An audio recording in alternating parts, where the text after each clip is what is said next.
Good morning, everybody. Welcome to another Daily Market Report brought to you by Mike Bjork. Today is Monday, and it's March 26th.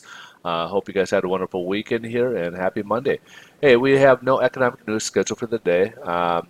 This week will be a short week on top of it. We have Friday will be closed. The markets will be closed on Friday due to it being Good Friday with the holiday coming up. Thursday, the markets will be closing early as well, so we'll have kind of a short day on Thursday. Today we have nothing on the economic calendar. So today the stock market's starting off high. It's starting off quite a bit because the Dow's up over 400, the Nasdaq's up over 100 so far this morning, and it's all due to some comments over the weekend by Treasury Secretary Mnuchin, basically indicating that China and the U.S. are speaking in the background. So behind the scenes, the officials on both sides are kind of trying to create a new trade pact in between each other to avoid any global trade war.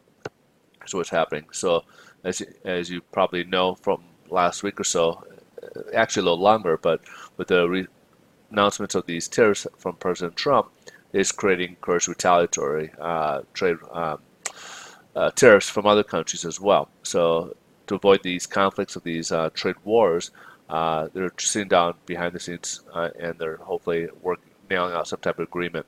But meanwhile, of course, it's rattling the markets because we had all this great stuff for economic, and they're expecting some, even on a global level, some expansion. But if we have these tariffs placed on us and vice versa, those the multinational corporations will have a lot more will have a more difficult time trying to accomplish these global expansions and such.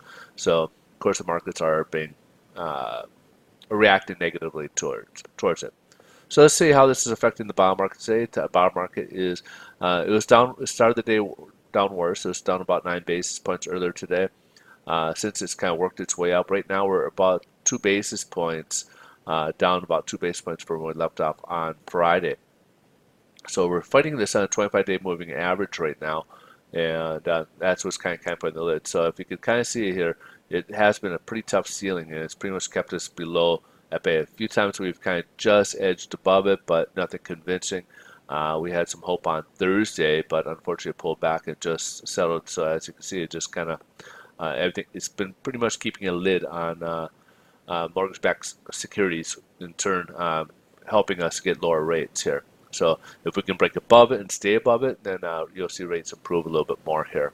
Then, of course, the next level of resistance will become the 50-day moving average here. So let's take a look here at the Treasury. So we do got some room here. We got the 25-day moving average, which is now a ceiling for them. As you can see, we did test it earlier today. We pulled back. We're down to about 2.84 for the morning so far. And we are currently up, or we're actually about the same as where we left off. So it's actually by about 2.82 right now as a result on Friday. All right, folks, so it pretty much wraps things up. Rates are about the same as where we left off on Friday. There's no huge difference from when pricing came out compared to where pricing left off on Friday. But if you guys want to get more data, come over to Twitter in case the markets change. You can follow Market on Twitter by following me at Mike Bjork. Otherwise, I hope you guys enjoy the rest of your day. We'll look forward to see you guys tomorrow. Bye-bye.